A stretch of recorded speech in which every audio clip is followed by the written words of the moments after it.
जय हिंद। नमस्कार बच्चों, मैं धर्मेंद्र गोस्वामी स्वागत करता हूं आपके अपने YouTube चैनल सिद्धेश्वर क्लासेज पर। तो बच्चों, जैसा कि हमारा चैप्टर नंबर 2 साइंस का जो कि अम्ल क्षार और लवण है वो चल रहा है। इसकी एक क्लास हमारी आ चुकी है जिसमें अम्ल क्षार को हम पढ़ चुके हैं, ठीक है ना। अम्ल की परिभाषाएं, ठीक है। और उसमें सबसे इंपॉर्टेंट चीज पढ़ चुके थे हम, प्राकृतिक सूचक और कृत्रिम सूचक और गंधीय सूचक। वेरी इंपॉर्टेंट है बच्चों, वहां से मतलब डायरेक्टली क्वेश्चन आता ही। वो सिर्फ 10th एग्जाम में ही नहीं सीमित है, वो अपने कंपटीशन एग्जाम में भी आता है, तो उनके लिए भी इंपॉर्टेंट है वो, ठीक है। इसी के साथ हम अम्लों के जो रासायनिक गुणधर्म और क्षारों के रासायनिक गुणधर्म जो चल रहे थे उस कड़ी में हम लास्ट टॉपिक छोड़ के गए था हमें, ठीक है बच्चों। तो उसमें हम पहला पढ़ चुके थे अम्ल की धातु के साथ अभिक्रिया, ठीक है। तो आज हम जो दूसरा टॉपिक लेने वाले हैं, ठीक है ना, उसी को कंटिन्यू करने वाले हैं, जो कौन सा रहेगा हमारी अम्ल की धातु कार्बोनेट या धातु हाइड्रोजन कार्बोनेट के साथ अभिक्रिया। ये हमारा दूसरा पॉइंट है। एक पहला पॉइंट हम अगली क्लास में कर चुके हैं बच्चों, और आज से हम ये अगला पॉइंट करने वाले, ठीक है। तो देखते हैं हम होता क्या है, ठीक है बच्चों।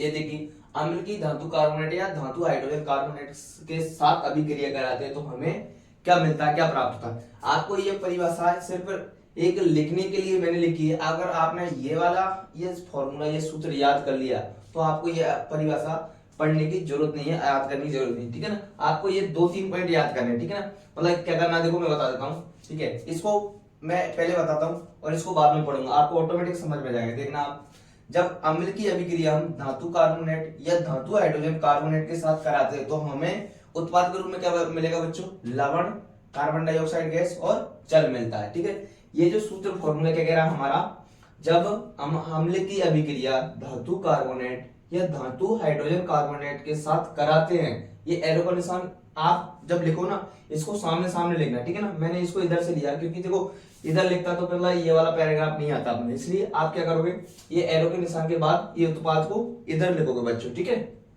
तो मैं एक बार फिर पुनः दोहरा देता हूं। तो उत्पाद के रूप में क्या बन रहा है बच्चों में, लवण, कार्बन डाइऑक्साइड गैस और हाइड्रोजन मतलब H2O, मतलब कि H2O हमारा जल बन रहा है। एक बार मैं आपको इसको पढ़ के बताता हूँ, ठीक है ना। हमारा टॉपिक क्या है बच्चों, अम्ल की धातु कार्बोनेट तथा धातु हाइड्रोजन कार्बोनेट के साथ अभिक्रिया। ये हमारा क्या है, टॉपिक है, ठीक है। मतलब ये नंबर 2 चल रहा है हमारा। किसमें मेन टॉपिक क्या था हमारा, अम्लों के रासायनिक गुणधर्म, ये हमारा मेन टॉपिक था। उसमें पहला हम अम्ल की धातु के साथ अभिक्रिया पढ़ चुके हैं, और जो दूसरे नंबर है वो कौन सी है, अम्ल की धातु कार्बोनेट या धातु हाइड्रोजन कार्बोनेट के साथ अभिक्रिया, ठीक है ना। तो हमें अभिक्रिया कराते तो मिलता क्या है, और उसका हमें कम से कम एक एक उदाहरण याद रखना होता है, ठीक है बच्चों, समझते चलेंगे। तो देखो, जब अम्ल की अभिक्रिया धातु कार्बोनेट या धातु हाइड्रोजन कार्बोनेट से कराई जाती है तो उत्पाद के रूप में हमें लवण, इंपोर्टेंट, CO2 मतलब कार्बन डाइऑक्साइड गैस तथा जल मिलता है या जल का निर्माण होता है, ठीक है ना। अब मैंने इसको इस पूरी परिभाषा को इस शॉर्ट रूम में लिख दिया, ठीक है। देखो मैं इसको पढ़ के बता दूं इसके माध्यम से। जब अम्ल की अभिक्रिया किससे करा रहे हैं, धातु कार्बोनेट या धातु हाइड्रोजन कार्बोनेट से कराते हैं तो उत्पाद के रूप में हमें क्या मिलता है बच्चों, लवण, कार्बन डाइऑक्साइड गैस और जल, ठीक है। जैसा कि हम इसको अब एग्जाम्पल से समझते हैं, ठीक है ना। देखो उदाहरण देखिए, उदाहरण में कम से कम आपको एक एक याद रखना है, ठीक है ना। मैं कम से कम एक एक दो लेके आया हूं हर में, ठीक है। ये देखो पहला और दूसरा। देखो हम अम्ल की अभिक्रिया कैसे करा रहे हैं, धातु कार्बोनेट, तो ये हमने अम्ल के रूप में क्या लिया HCl, और धातु कार्बोनेट के रूप में क्या लिया NaHCO3, ठीक है ना, सोडियम बाइकार्बोनेट, ठीक है। ये हमें धातु कार्बोनेट के रूप में लिया। अब देखो हमें उत्पाद के रूप में ये तीर का निशान जिसका हेड पार्ट की तरफ क्या होता है बच्चों, जैसा कि हमने पहले चैप्टर में आपको समझा चुका हूं, इधर क्या होता है हमेशा उत्पाद प्रोडक्ट होता है, और इधर क्या होते हैं अभिकारक, ठीक है।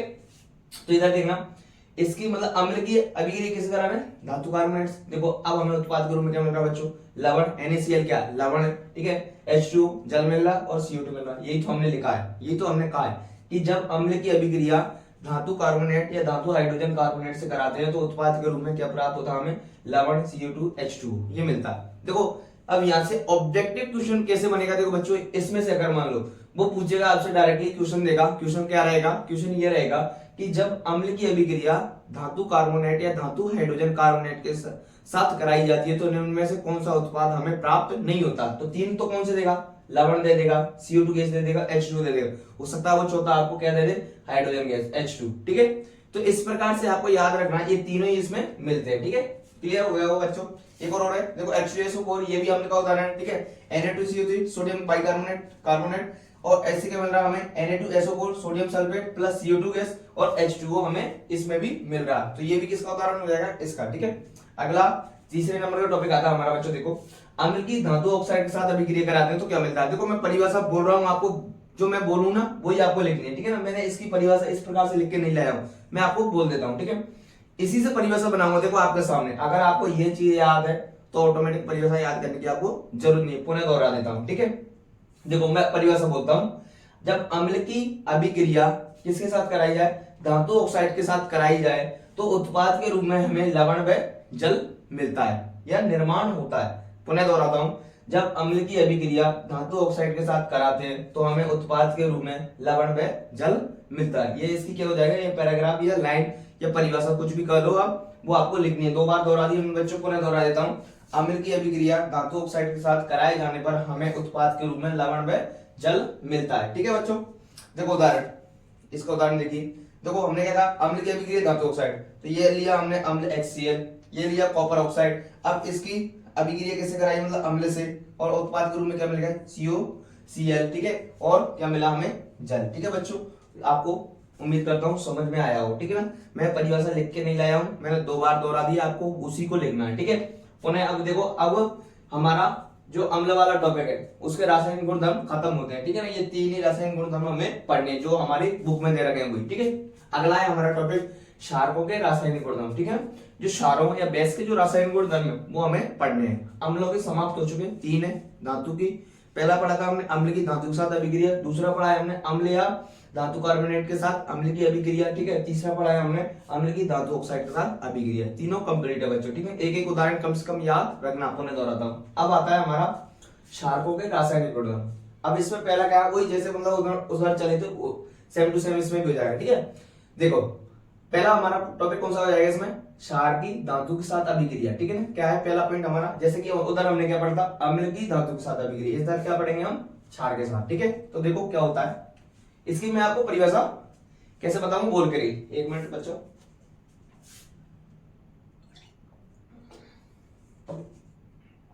थोड़ी तबीयत खराब है आज इसलिए माफी चाहूंगा, है ना। देखो क्षार की धातु के साथ अभिक्रिया, अब देखो क्या करते हैं हम, जब क्षार की धातु के साथ अभिक्रिया कराते हैं तो हमें क्या मिलता है, ठीक है। इसकी मैं परिभाषा आपको बोल देता हूं, ठीक है। जब क्षार की अभिक्रिया हम किसी धातु के साथ कराते हैं तो उत्पाद के रूप में हमें लवण व H2 मतलब हाइड्रोजन गैस मिलती है या हाइड्रोजन गैस का निर्माण होता है। पुनः दोहराता हूं बच्चों, जब किसी क्षार की अभिक्रिया धातु के साथ कराई जाती है तो उत्पाद के रूप में हमें लवण व हाइड्रोजन गैस मिलती है या हाइड्रोजन गैस का निर्माण होता है, ठीक है बच्चों।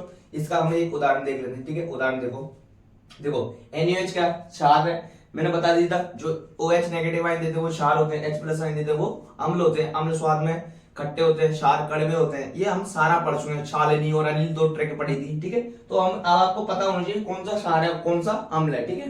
मैं नहीं बताऊंगा अब आपको, ठीक है। तो NaOH क्या क्षार, ठीक है। ये जिंक धातु है।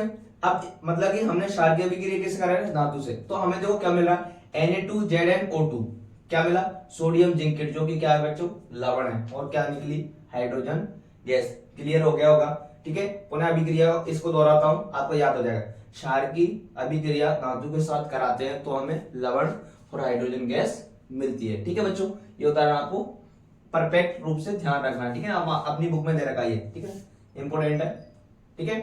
अब दूसरा देखो, हमने क्षार की अभिक्रिया धातु के साथ करा दी है, अब किसके साथ करा दें, क्षार की अधातु ऑक्साइड के साथ अभिक्रिया करा के देखते हैं तो हमें अब उत्पाद के रूप में क्या मिलेगा, ठीक है। इसकी परिभाषा मैं आपको बोल करके बताऊंगा, देखो सुनना।